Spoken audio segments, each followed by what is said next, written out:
Okay, good afternoon, everyone. Good morning for those who are joining us from Vancouver. My name is Silva. I'm a program advisor with the Institute of Holistic Nutrition. Welcome to our guest speaker this afternoon. We have the wonderful Paul Demeda joining us. We hope that you will learn a great deal from this incredible practitioner. As a nutritional consultant, Paul Demeda specializes in working with people who are facing health challenges. He helps his clients achieve optimal health by focusing on improving nutrition, reducing environmental exposure to toxins, and encouraging beneficial lifestyles. Paul became passionate about nutrition and helping others. As a result of developing and successfully overcoming multiple chemical sensitivities, he brings that passion to his consulting practice and to his classes at IHN. Today, Paul will be speaking about the highlights of the 2021 Orthomolecular Conference and will be previewing the upcoming conference. He was the first holistic nutritionist to speak at this conference and found himself in the company of MDs, PhDs, and NDs working in the complex field of orthomolecular intervention for health conditions. Paul teaches in our continuing education department at IHN and has 2 courses coming up: nutrition and mental health and clinical detoxification. And I'll turn the floor over to Paul. Again, Paul, thank you so much for speaking with us today. Well, thank you for that comprehensive and nice introduction. I don't have anything else to say about myself. Actually, I do. So I became passionate about the orthomolecular medicine when I went to my first conference, which was way back in 2009. It was my first opportunity to see the things we were learning in books at nutrition school, things I was teaching, see it firsthand from people who were actually doing the work. So that was quite interesting. I got so excited I came back to Toronto and decided that I would see if I could present the best of the content from that conference, which was 3 days. And I got approval by the school, got approval by ISOM, the International Society for Orthomolecular Medicine, to go ahead. And like 150 hours later, I had my first 3.5-hour highlights presentation. I've been doing it ever since, up until about 3 years ago when the conference moved to Japan, then Spain, and then I joined the International Society for Orthomolecular Medicine, and I help facilitate projects. Last year's conference was one of the first ones that we did. Was the first one that we did. Hang on, I got some messages here. Okay, so yeah, last year we did a webinar. It was all virtual, and so I spent most of my time behind the scenes. I was excited to actually get to go and pull all the content together to do the highlights of last year's conference so that I could present it today. I knew there was a lot of good content, and now I actually got to see it and go through it. So I am going to start by sharing my screen, and we will get rolling. The conference last year in May, and it was our 50th annual conference. A lot of good content, and so here we go.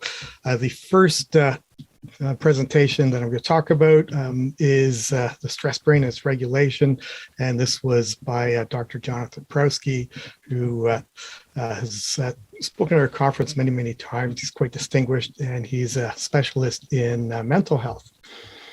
And so he's talking about stress. And so the truth is we are all under some modicum of stress.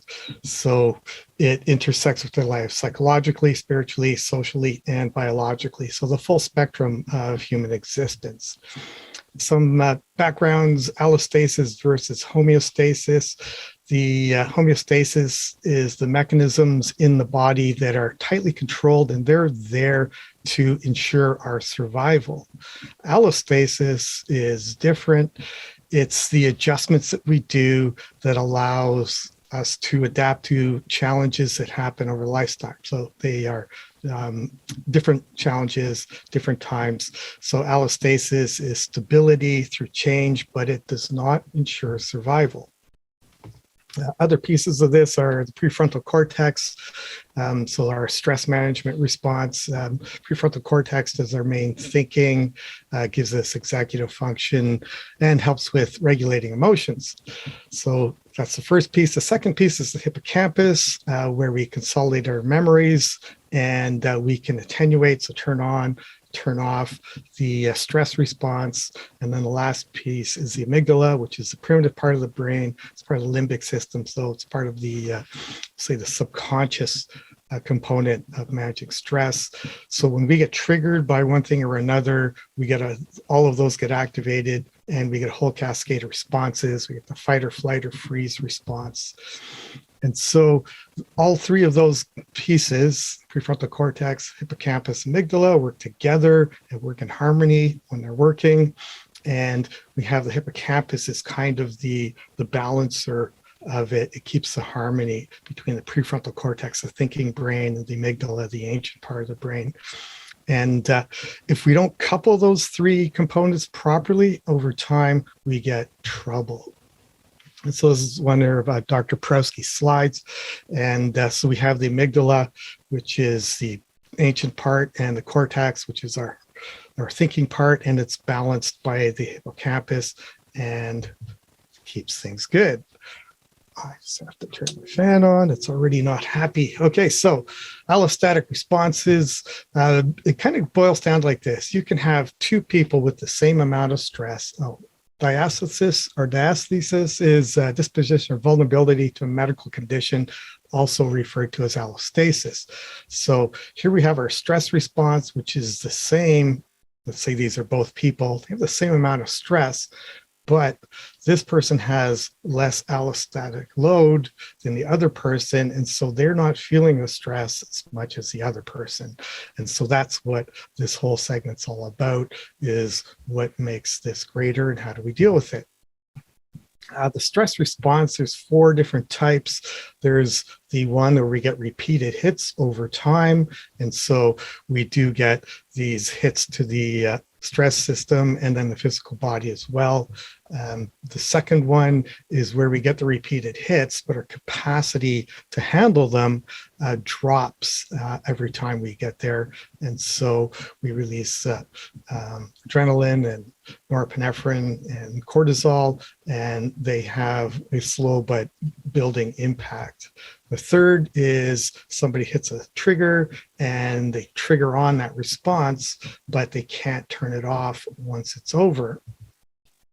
And then the last one we're going to talk about is there's a stressor comes on or trigger, but there's no response because the person's completely burned out. So chronic stress is the biggest problem we have, and it's everywhere, and it's probably getting worse.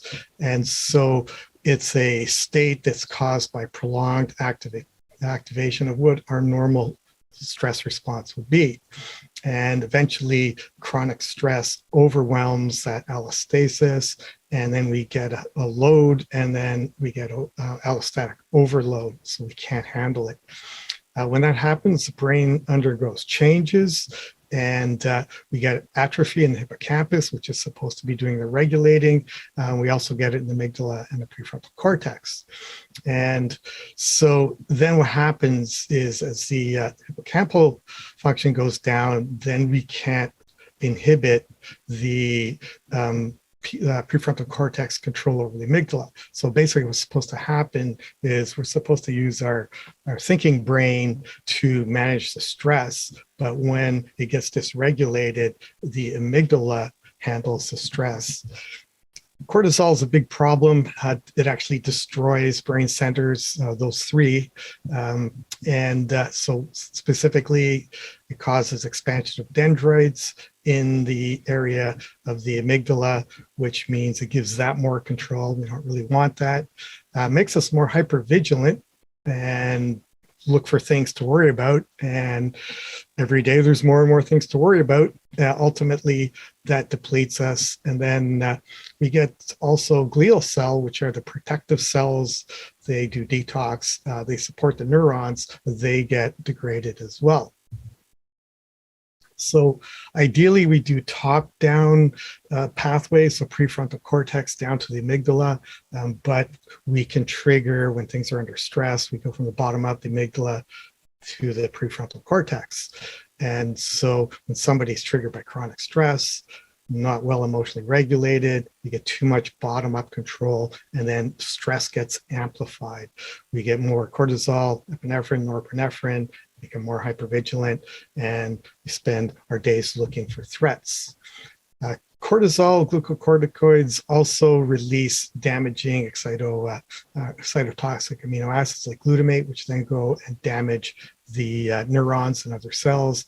And then glucose, not having glucose or having glucose go up, or insulin resistance, deficiency of glucose or low levels basically takes away our capacity to mediate resiliency. So enables us to handle stressors.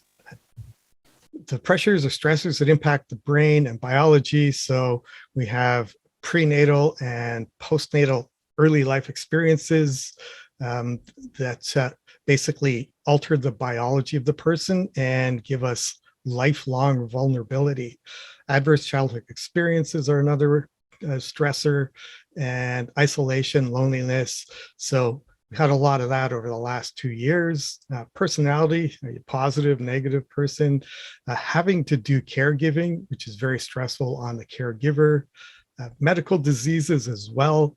So basically just being sick is a stressor.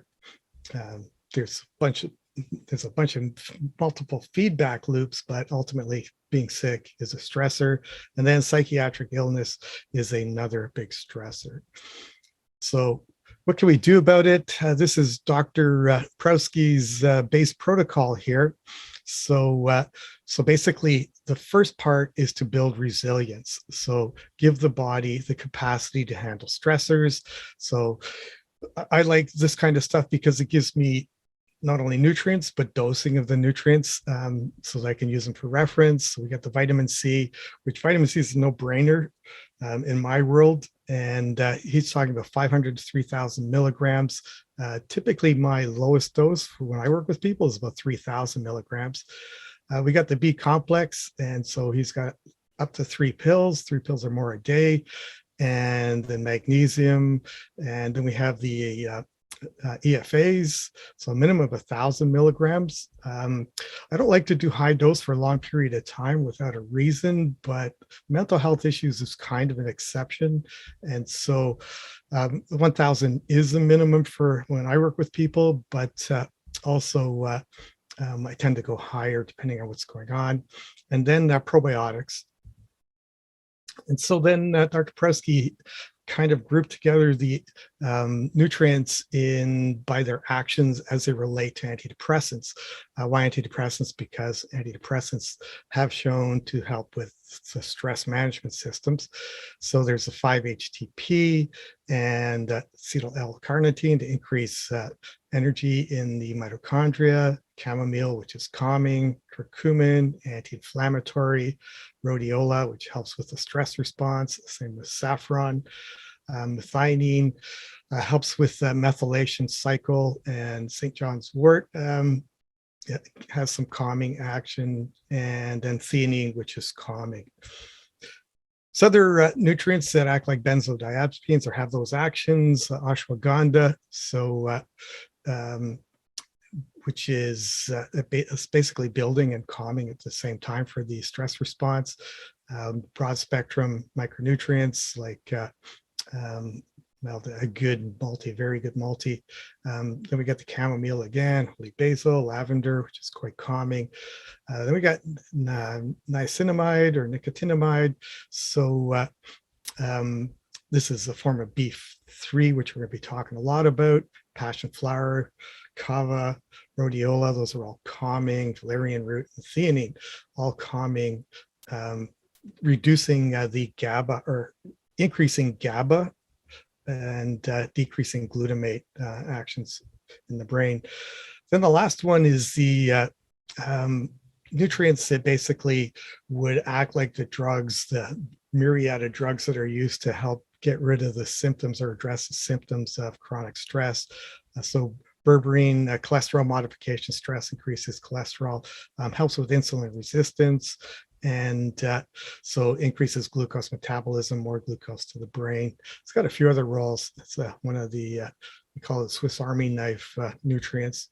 Curcumin, which is anti-inflammatory, has some roles with addressing oxidative stress. And then resveratrol basically helps with oxidative stress and insulin resistance. So there's lifestyle modifications. Mediterranean diet comes up over and over again. There are many studies that show that following the Mediterranean diet, largely because it eliminates the things that are bad for stress, like high carbohydrates, the simple carbohydrates and sugars, increases of fiber and variety of nutrients the person's getting.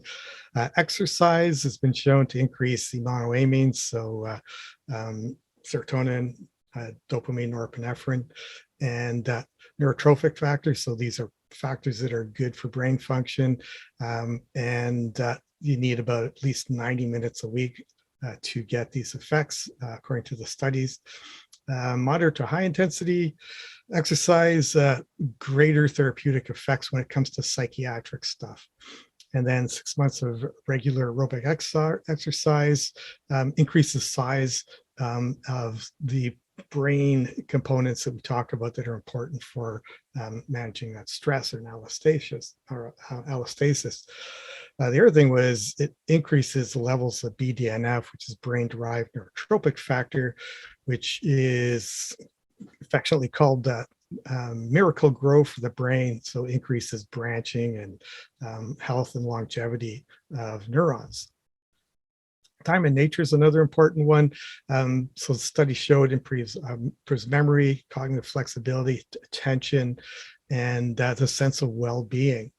And the interesting thing is, being in nature is good, but you can also get effects from looking at nature through a window, or even pictures of nature, having them on the wall, or even virtual reality stuff have all been shown to help moderate the stress response. Mindfulness, short-term mindfulness meditations, around 8 weeks, increased the connectivity between the prefrontal cortex and amygdala in a good way. Sleep is another one, so increases the hippocampal volume, so increased regulation, and the volumes have been shown to be decreased with insomnia, and also get atrophy with insomnia as well. So just briefly, we've covered sleep and other orthomolecular talks, and we'll be doing a page on our website for that coming up. Things for sleep: lavender, magnesium, melatonin, and so what else? We got the passion flower, things that help calm the brain, valerian root as well.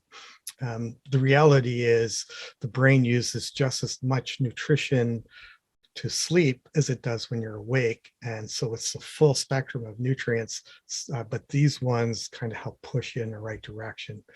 Other strategies for keeping the stress down: accept and learn to endure emotional discomforts. If you ever listen to Jordan Peterson, he says that, we're not supposed to be happy. Life is hard and it's uncomfortable, but we need to accept that and deal with it. But other things, look for success stories, inspiration from other people. Reading's actually quite calming to the brain. It changes the pathways that we use in the brain. Make decisions. So a lot of times not making decisions is very stressful. So if you make the decision, it's done. You don't have to worry about it anymore. But also the very act of making decisions helps people feel like they're in control. And being in control is one of the things that helps reduce the stress response, accepting responsibility, so not blaming, and then doing things that are fun on a regular basis, ending toxic relationships. This one comes up over and over and over again. Yeah, it has been described as the one or two top most important things for long-term health is identifying toxic relationships and getting out of them. And then don't compare yourself to other people. There'll always be people who are better than you, and always people who are worse than you. The last thing here is Dr. Prowski, who works a lot with people with addictions.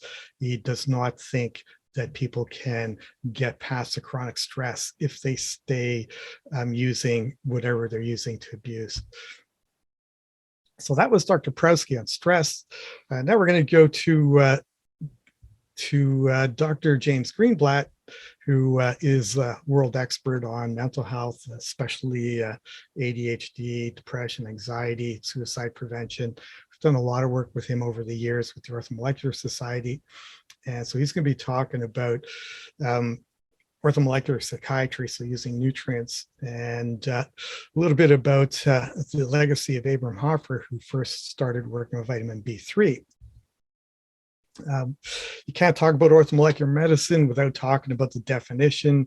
And so this is from Dr. Linus Pauling. Orthomolecular therapy and psychiatry is the treatment of mental disease through the provision of optimal molecular environment for the mind, especially the optimum concentrations of substances normally present in the body.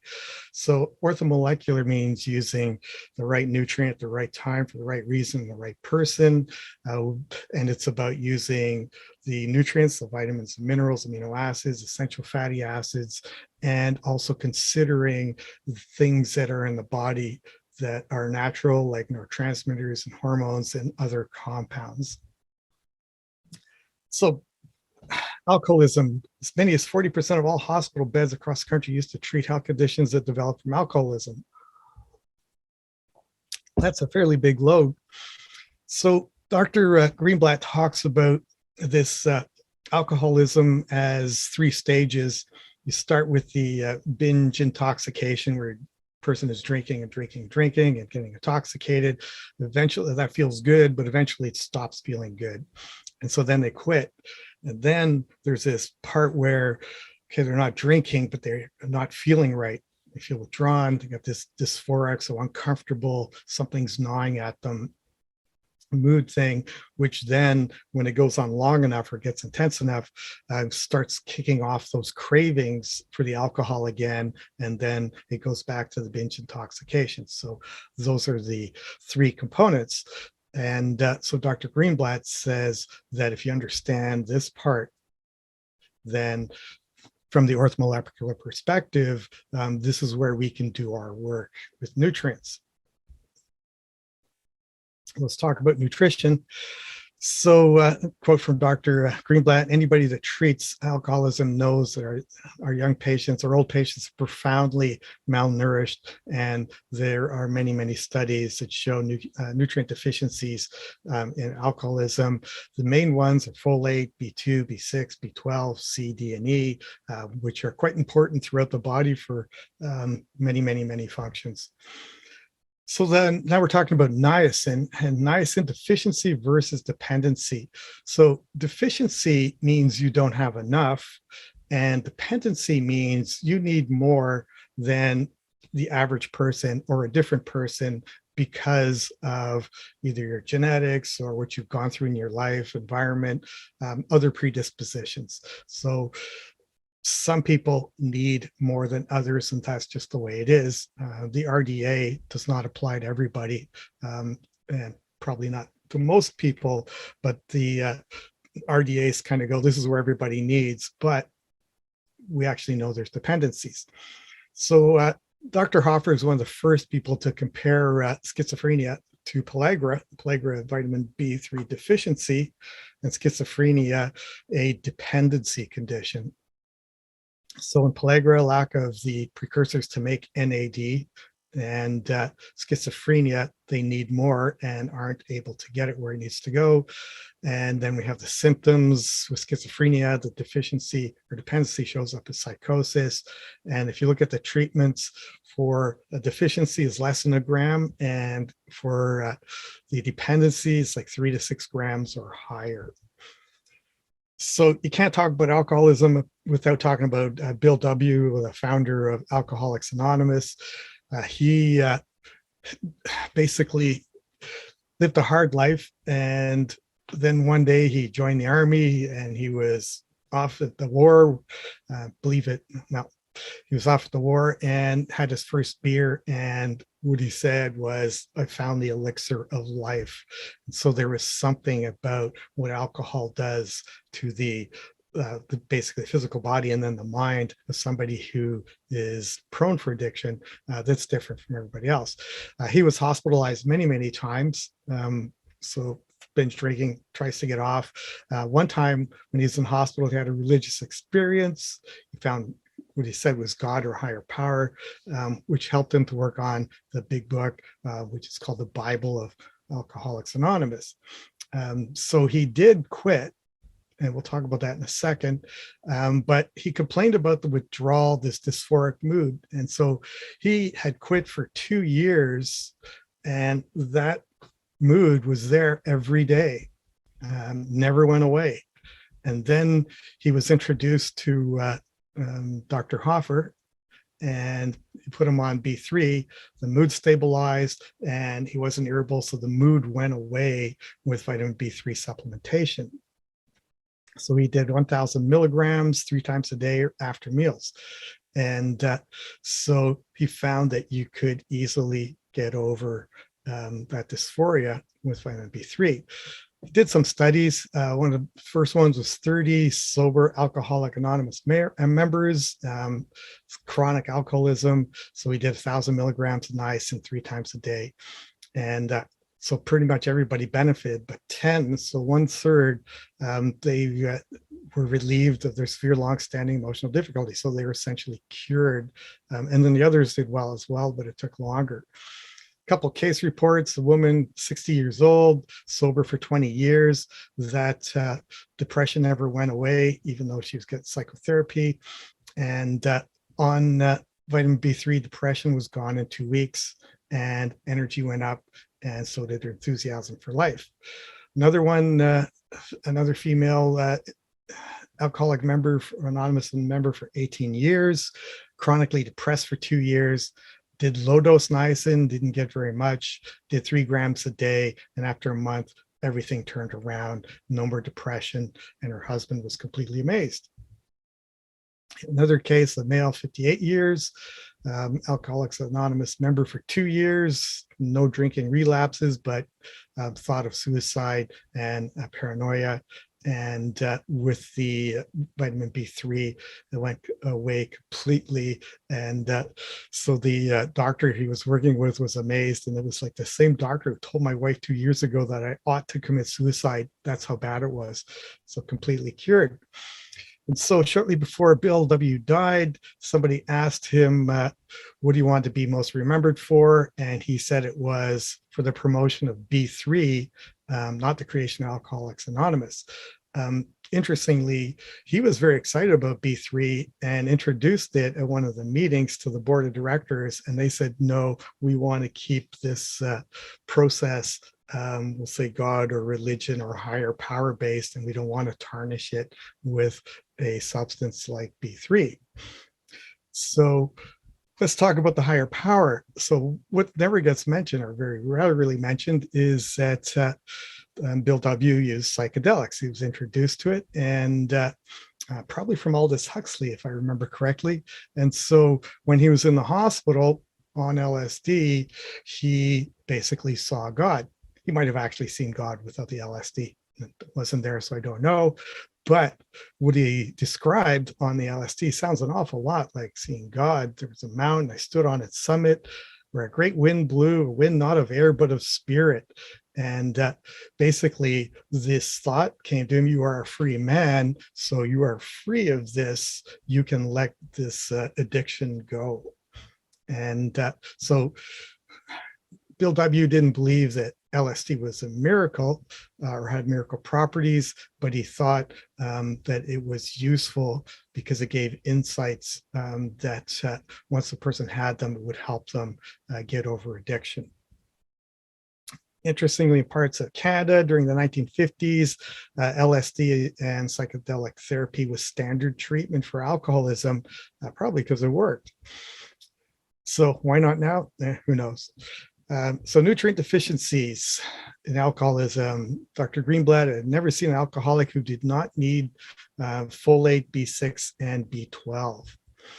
B12, just a random article that came up, reducing meat consumption in pregnancy may cause inadvertent nutrient deficiencies and contribute to substance abuse in adolescent offspring. And what's that tied to? Well, it's the B12 deficiency. A lot of people, you reduce the meat, you get less B12. And then the other arm for Dr. Greenblatt is lithium. So B3 is one of the big ones, and then lithium. Lithium should be considered essential, and we should have an RDA about 1,000 milligrams, but we don't, or sorry, 1,000 micrograms, but we don't because of political mischief. So lithium promotes GABA and serotonin. GABA is calming, serotonin is calm and blissful, protects the neurons from damage, stimulates neuron growth, which we want to do, helps repair damage, and then modulates dopamine and glutamine in a positive way. Sources of lithium are tap water, soil, and then food that's grown on lithium-rich soil. But Dr. Greenblatt said most of our lithium comes from tap water, about 2,000 micrograms a day, if you're not filtering it. And so he correlates the deficiency of lithium that's widespread with the move away from tap water.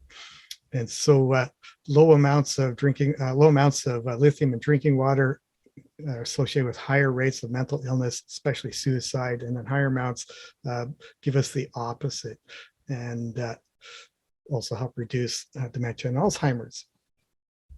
And so when we look at alcoholism, we're back to the deficiency versus dependency question again.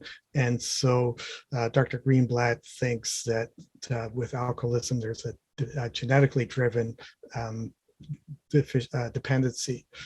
And so he's not sure, and the research hasn't been solid yet, whether it's actually just an inherited genetic thing or it's epigenetic in nature.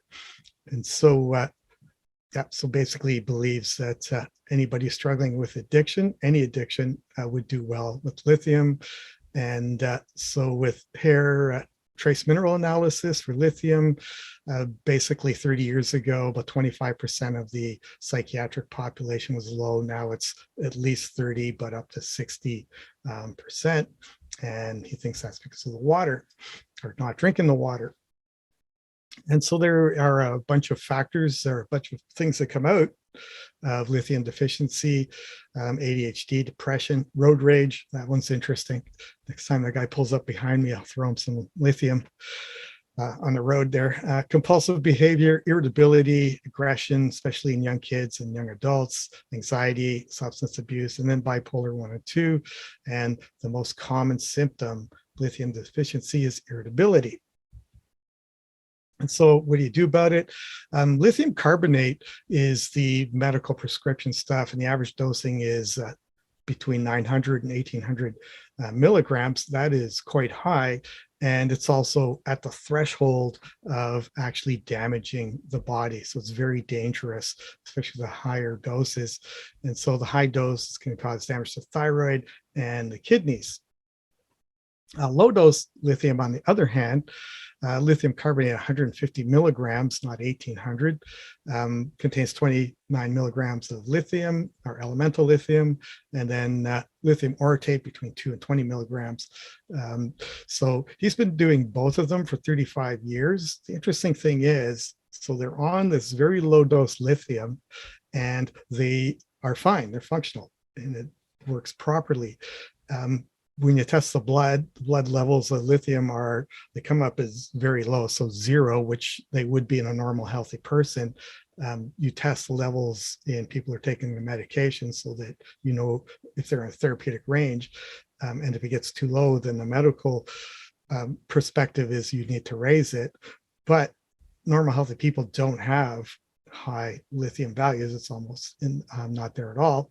And so with the low dose lithium, you don't get blood levels, which is good, but you get efficacy.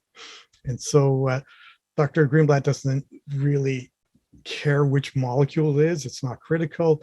He starts with lithium orotate, so we can go from the 2 to 20 milligram dosing to build it up. And then if he needs to go higher, he might switch to the carbonate, which will give higher doses. Here's a success story with low dose lithium and addiction. 27 or 47-year-old male, PTSD, depressive disorder, alcohol dependence, failed rehabs, and obesity worsened by the drug he was given. Loses 10 kilograms after they started the low dose lithium.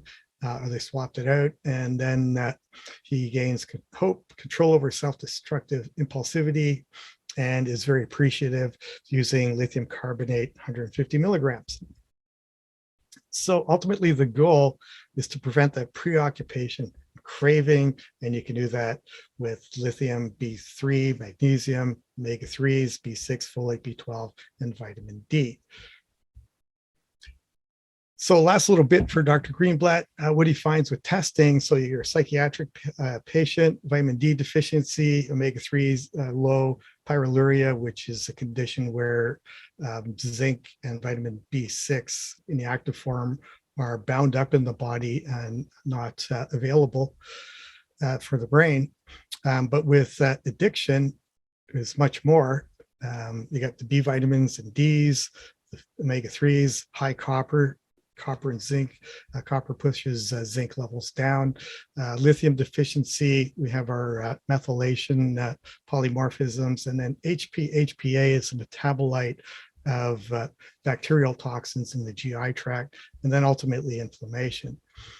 So to quote Dr. Greenblatt, if someone is presenting with alcoholism, there is no real need to do testing.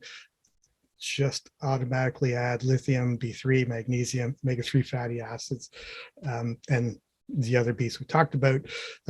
Sadly, lithium is unavailable to us in Canada because Health Canada and their eternal wisdom has decided that we probably won't do responsible things with it or something. Never really said why it's been banned. I suspect political reasons. You can still get it from the US if you persist and try hard enough. And so sadly, that's one of those political things that has taken our health options away. So that wraps it up for Dr. Greenblatt. For time. Doing okay. So one of my favorites presentation was from Dr. Penberthy, and he was talking about NAD. And that was one of the things that gave me the idea to do the highlights again this year. So I wanted to see what he had to say in detail. And so we're going to talk about NAD. So in the pellagra epidemics, many people died. It's one of the biggest nutritional diseases in the history of the United States, and pellagra was due to refining the vitamin B3 off the grains. And so basically the consequences of seeing the pellagra basically shows us how important NAD is for the body. Here's a dramatic example. In an experiment, hamsters were given a diet that was primarily corn, and they started eating their children, and the children started eating their siblings. So messed up the brain, obviously. And then when they added vitamin B3, they stopped doing it. Dr. Hoffer treated over 5,000 patients with vitamin B3, and included the dependency on niacin varies somewhere between 2 and 18 grams a day taken in divided doses. So interestingly, he found that schizophrenics don't flush for 2 years after starting niacin treatment, and or they flush, but very, very small compared to a normal person. And he also found that they have a decreased prostaglandin E2, which we consider the bad one, but it has positive roles as well. By the way, the flushing comes from the prostaglandin E2. So he had his first patient. He gave massive amounts of vitamins, and especially vitamin B3, or 5 grams of niacin there, and 2.5 grams of vitamin C. So this guy was in a catatonic stupor. Within the first day, he could sit up, and within a month, he was completely normal. That's incredible. Here's some of the results of his Dr. Hoffer's first double-blind RCTs. And so we're talking about placebo versus vitamin B3. So placebo, the recovery rate was 30% in non-chronic schizophrenia. Why would that be? Because the reality is non-chronic schizophrenia, so episodic, goes away on its own 30% of the time if you don't treat it. Niacinamide, 3 grams a day, 80% recovery in that group, and the nicotinic acid, 3 grams a day, 80% recovery in that group. So benefits to be found. So why do we have more NAD deficiency? High calorie malnutrition. So garbage foods that are nutrient deficient, cancer, chemotherapies, other drugs, DNA damage depletes NAD, and then genetic dependence. So we have 400 genes that are known to use NAD, and infectious diseases. Tuberculosis is one, but there are probably others. And then autoimmune disease that hyperactivates something called IDO, so indoleamine dioxygenase enzyme.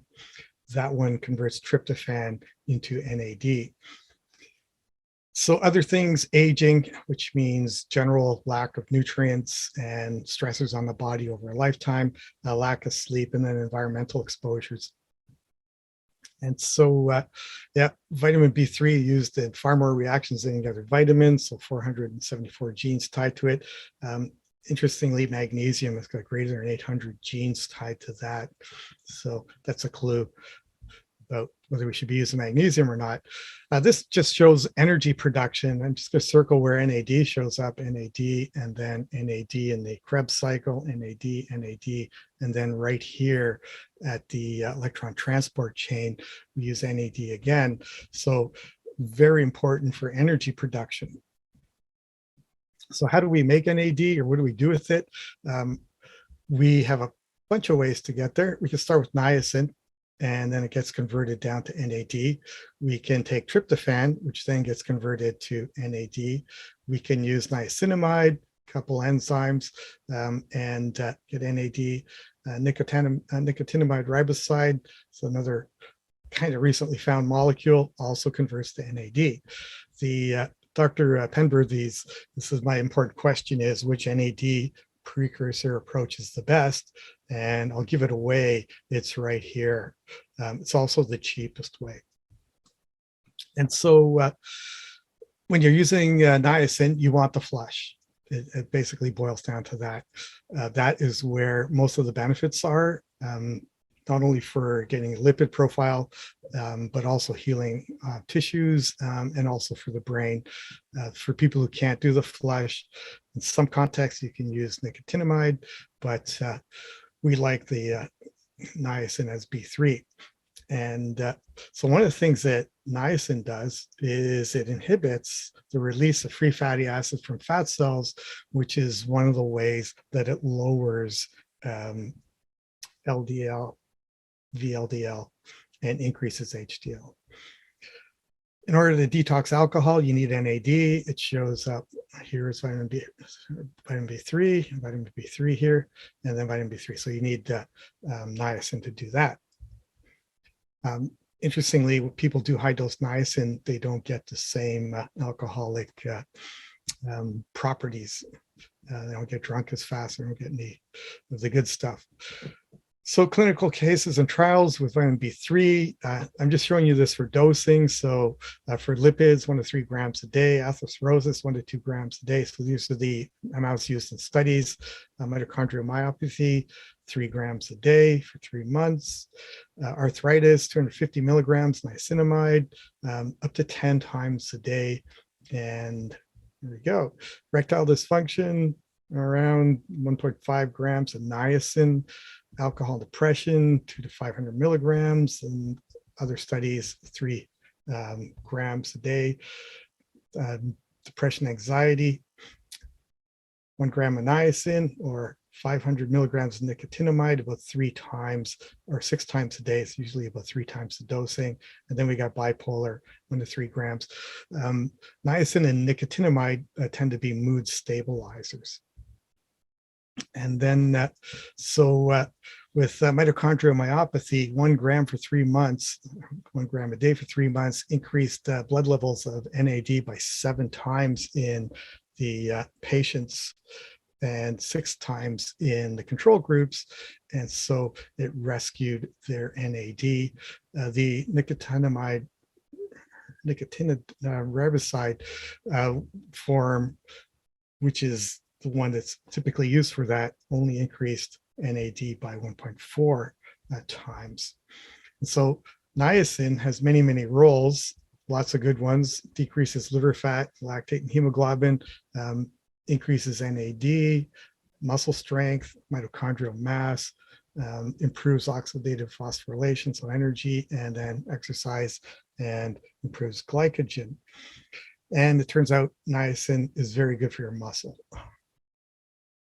And so Dr. Penworthy talked about one of the people he works with or studied with way back when. And he goes, he's the guy who used to keep patients alive while the heart surgeon's doing a transplant. He then got into the molecular side, the nutrient side, and found that he reversed chronic kidney disease by 1 stage in over 20 patients using 3 doses of 500 milligrams of niacin. High dose niacin safety has been used for 60 years at least now. And the liver toxicity has only been shown in the sustained release forms of niacin, which we don't recommend.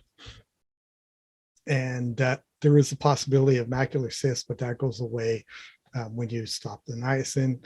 Niacinamide is more likely to cause niacin. And so B3 is exceptionally safe. One last little aspect here, tryptophan gets converted into niacin.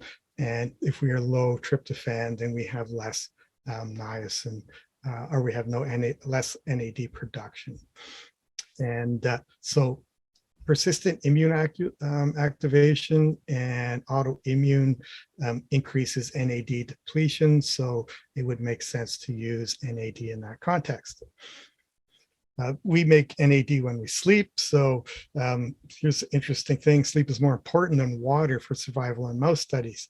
And here's the cost comparison. So niacin for a month comes down to $7 US, whereas the really expensive formulas, the nicotinamide mononucleotide, which is the hot naturopathic molecule right now, $300 a month.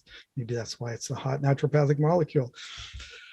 So his recommendations are that we should be trying to get it 3 times a day. We don't necessarily need that 1 gram dose based on his experience of 35 years. What he likes to recommend is the minimal amount that will cause a flush 3 times a day. And that is that. Read for time. Okay, so I'm going to talk about mycotoxins. And this is Dr. William Shaw. And he's talking about mycotoxins in neuropsychiatric diseases. Dr. Shaw founded or set up the Great Plains Lab and is an expert on the organic acids testing and mycotoxins. And so mycotoxins, some of the most prevalent toxins in the environment, they're very, very toxic, and they come from fungi, mold, and they can infest everything, and they're heat resistant. And so that's a problem because we can't cook them away. The key sources of mycotoxins are these. So alcohol, all the grains, sugar sources, cottonseed, which would mean the oil. Peanuts are especially potent potential source, and hard cheeses. Here's a mycotoxin sandwich in the making. And we got our mold going on there. Mycotoxins has been around for a long time. Dr. Shaw pulled this quote up from the Bible there, a plague in the house. And he goes, and behold, if the plague be in the walls of the house with streaks greenish or reddish, then you shut up the house for 7 days. And then it goes on to say, if you come back in 7 days and it's still there, then you have to move. To leave the house. The best place to test for mycotoxins or mold is to test the urine of people who live in the house, because that will give you a good concentration.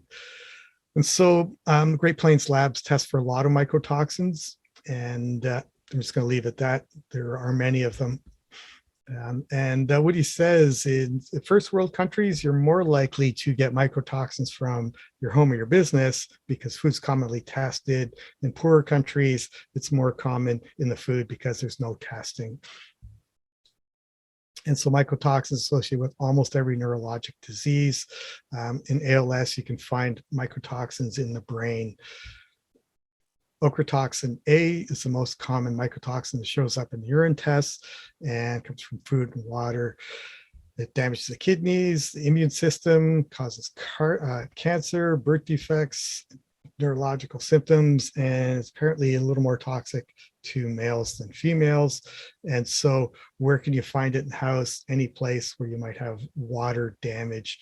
One of the key things a lot of people miss is when houses are being built from scratch, they don't cover them, and sometimes it rains on them, and then it rains on, say, the building structure, and then they put the roof on, they seal everything up, and mycotoxins stay there forever. Here are some pictures that Dr. Shaw provided. The black stuff is mycotoxins there around the window where the moisture is. This is on top of a heating duct. This is horrific. This is a basement. This comes from Dr. Amon's people. So they're doing mold treatment. All that gray mottled stuff is mold. There's people who live in that place. Sometimes it's hidden. It's behind the wallpaper. They've opened up a wall, and all this black stuff is mold. And so typically, they say you can use laundry bleach in 10-to-1 ratio. Some people say it doesn't work. Dr. Shaw says it works. It's definitely worth a try. It depends on the surface, though. Anything porous and with the mold in it, you have to get rid of it. So just to show you that mycotoxins do show up in disease. So this is in ALS, a couple studies here, coming from grass and well water, another ALS, and fungal infection in neural tissue. So the fungus is right in the brain. And then ochratoxin A and Parkinsonism. So that's one of the drivers there. And so fungal derived mycotoxin there disrupts dopamine packaging, so neurodegeneration. And then we have it in autism as well. A few points there. Autistic children and mothers, presence of blood of these forms of molds or fungi in the blood. And then we got aspergillus in blood samples. And so it gets right in the blood, and mother can pass it on to the infants in utero. And then the children develop immune tolerance, so their immune system leaves it alone when it should be going after it. Here's a case report, probably the fastest recovery from autism ever recorded, only took 6 weeks. And they gave him itraconazole 3 times the adult dosage. So high dosing, medical monitoring for sure. Herxheimer reactions during the treatment, but then completely better.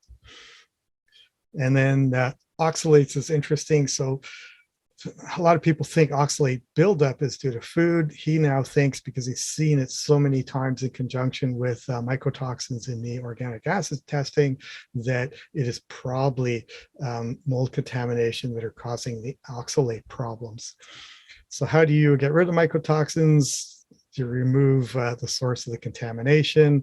There's antifungal drugs. This might be a case where, depending on the person and the context, I would be okay with antifungal drugs. And the key is to use enough of them, not to cut it too short.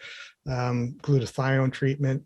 Cholestyramine is a drug that binds up bile and removes toxins as they get put in bile. Probiotics, clay and charcoal.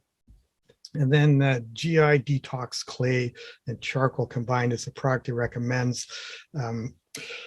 That's the one, and I'm just putting it up so we can look at the important stuff. What is it made of? So zeolites, activated charcoal, aloe vera, kind of coats the GI tract, silica, binders, humic acid, fulvic acid. So these are all binders of toxins, and particularly mycotoxins. And so that concludes the mycotoxin segment there. And we have quite a bit to cover, and we will just see where we're going. So we're going to talk about COVID-19. It came up with pretty much every talk at the conference last year.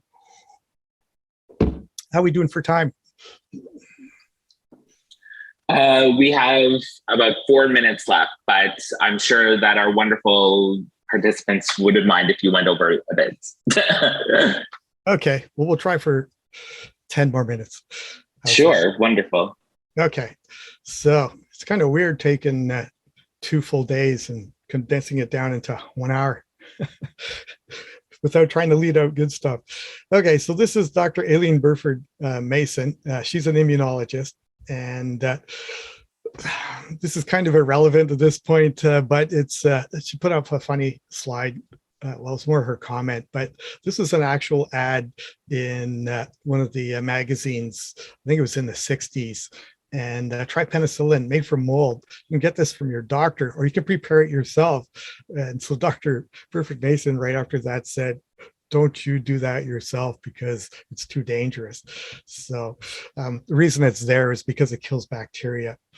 We're going to talk about COVID-19, which is a virus. So here we go. So what makes it worse? A few things. Proton pump inhibitors. So if you decrease stomach acid, then you decrease everything beyond that, the stomach and the GI tract, and then you affect the way the immune system works. And so common proton pump inhibitor drugs increase risk of COVID infection. So if you use it once a day, 2 times the risk, 3 times a day, or twice a day, 3 times the risk. Antacids are less potent, so you don't get the same risk. So the SARS-CoV binds ACE2 receptors, and that's where the bulk of the problem starts.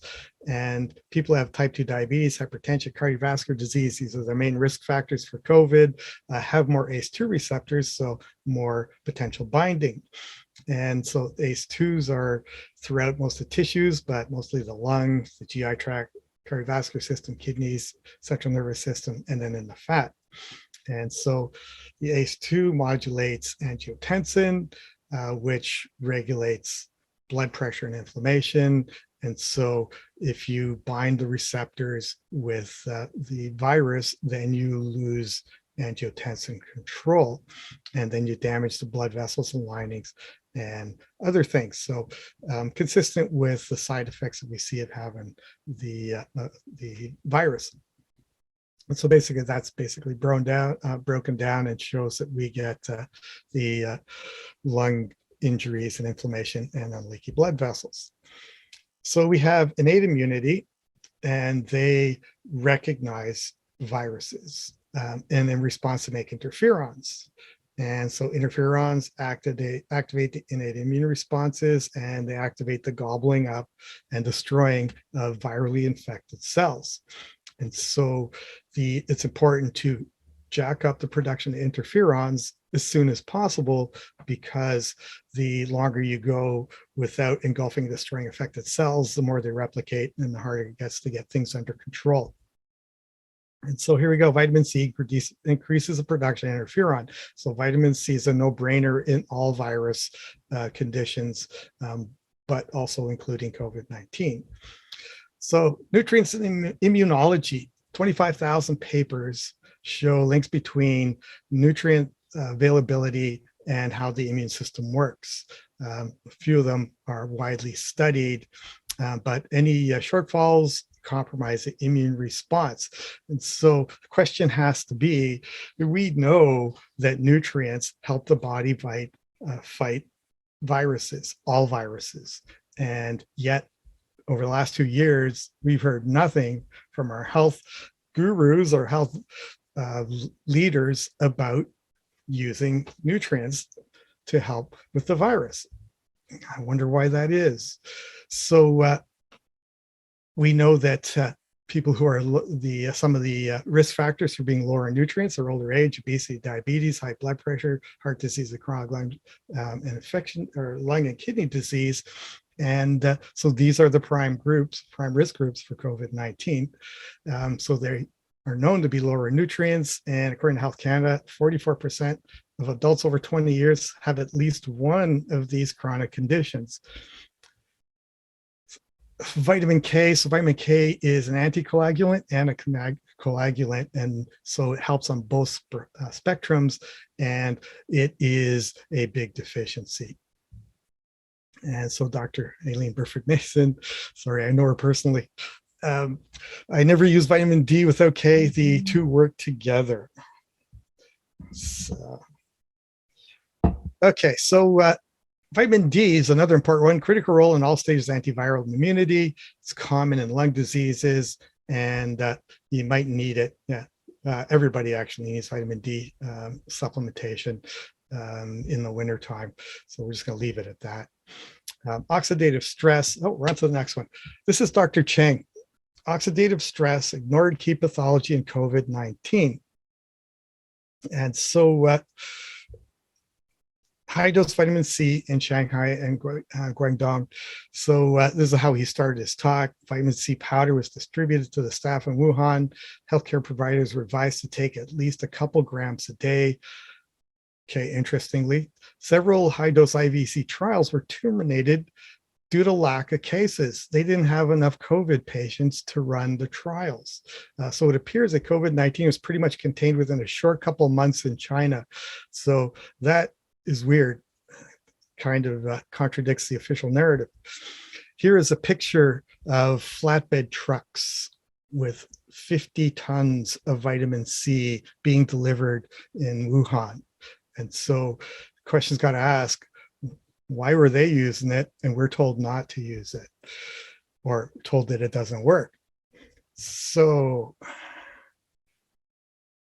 we can skip this. Respiratory viruses include influenza, human respiratory. So there's a whole bunch of respiratory viruses that are there. SARS-CoV-2 is also one of those.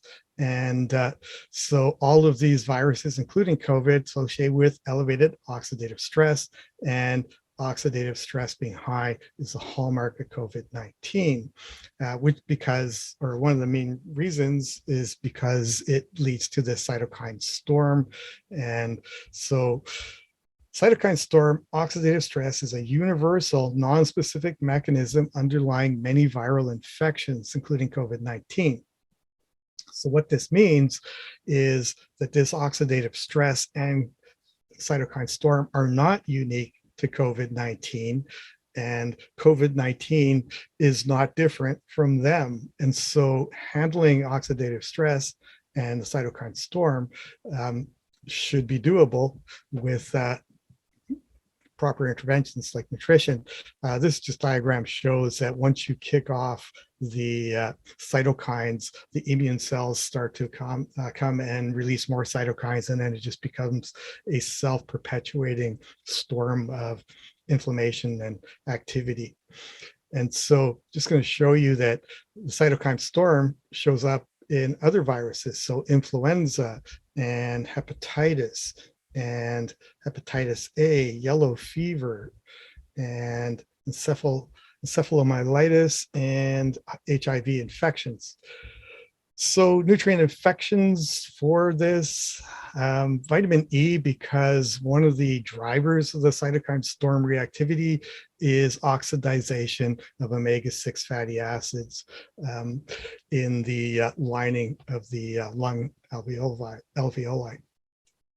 And why is that a big problem? Well, because most people get too much of that, and it's highly susceptible for oxidization. And so we can stop it with vitamin A. Here's a diagram that shows that the vitamin A doesn't stop the initial oxidization, but it stops the oxidized lipid radical from continuing on to oxidize other lipids in the membrane. So vitamin E stops it there. So antioxidants are very important for dealing with the oxidative stress. And so all of these antioxidants replenish and help each other. The interesting thing I saw was here is NAD and NAD on both sides of the diagram. And so the NAD component. So NAD shows up with antioxidant properties as well. And so Dr. Chang told in the presentation that his daughter presented, tested positive, told her to immediately take 10 grams a day in divided doses, 5,000 IU a day of D, zinc, quercetin, 1,500 milligrams, magnesium, 500 milligrams, and then to do the 3% hydrogen peroxide nebulization. So 10 to 15 minutes of nebulization 2 times a day. So on day 1 and 2, no symptoms. Day 3, congestion and fatigue. So increase the vitamin C to 1 to 2,000 milligrams every hour. And interesting thing, the body can take hits like that if it needs it. So it could go massive amounts, spread them out. And on day 4, they'll increase the nebulization 3 times a day. And then day 4, the symptoms started improving and then went away, and at 2 weeks, nearly recovered. To prevent the long haul COVID, early and sufficient dose of antioxidants to prevent irreversible oxidative damage is important. So it looks like one of the main factors of long haul COVID or long COVID is the inflammatory response stays active. It doesn't get shut down. And so we got inflammation, oxidative stress, feeding inflammation, oxidative stress. So tackling it at the beginning is important, but then you need antioxidants all the way through. This is a book by Dr. Thomas Levy. It's called Rapid Virus Recovery.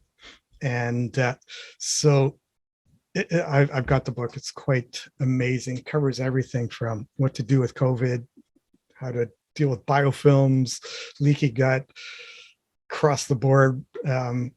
But the key component is this hydrogen peroxide nebulization. So yeah, worth reading. This is my antiviral protocol. So it's based on what I've learned over the years, or the last 2 years, from orthomolecular medicine doctors, some of the content from Dr. Levy's book, and then other sources as well. This is the protocol that I've used at least 7 times with people who had positive COVID tests and symptoms. We get in, you have to start within 4 to 5 hours for it to be very effective. But usually if we can do this in 4 to 5 hours, the symptoms are completely gone by day 4. And sometimes people get virtually no symptoms after day 1. So I'll just do the protocol quickly. Vitamin C, I recommend alternate between the liposomal and the crystals. You do it every hour. There's a dosing, liposomal teaspoon, which is 1,000 milligrams, or the crystals, pure ascorbate, a quarter teaspoon gives you 1 gram. And then you reduce the laxative, or you reduce the frequency to get a laxative effect. 3 times a day, we do vitamin A, so 50,000 IU. So that is 150,000 IU a day. We do this for 3 to 4 days. I'm going to quote Dr. Alex Vasquez, who he is a consummate genius when it comes to nutrition and nutrition research. He said between 150,000, 300,000 IU of vitamin A per day for 3 days is a very low risk and very high benefit. So that's 300,000 at the top end. Quercetin's there, NAC, and fish oils. So, and then twice a day, vitamin D, 10,000 IU. I have colleagues who had COVID, had it stick around for a long period of time, and then do 20,000 IU vitamin D and have it disappear the next day. There's magnesium in there, selenium, and zinc. And then the nebulizer, hydrogen peroxide, 3% solution. So Dr. Levy, his protocol is 3% solution. And he said, if you can't get your hands on the food grade, the stuff straight from, say, Shoppers Drug Mart at 3% is okay to use right out of the bottle. Said don't worry about the incipient or the other compounds in there. They haven't been shown to be a problem. So 4 times a day or 3 or 4 times a day for 15 minutes. And that is it. I'm going to skip this last one. Sorry. And we're going to wrap it up. I would like to talk about the Orthomolecular Medicine Today conference, which is coming up on May 13th, which is a couple of weeks away. We are going to be doing, it's online, 10 presentations with Q&A sessions. We do the Hall of Fame inductions of the next Orthomolecular Medicine trophy winner. And so we have on-demand access to the conference proceedings after. And we are having Dr. Paul Merrick, who is one of the top doctors in on the orthomolecular nutrient side when it comes to COVID-19. We have Peter McCullough, who's another top doctor. He's quite controversial lately with good information. Dr. Pizzarno is going to be talking about detoxification.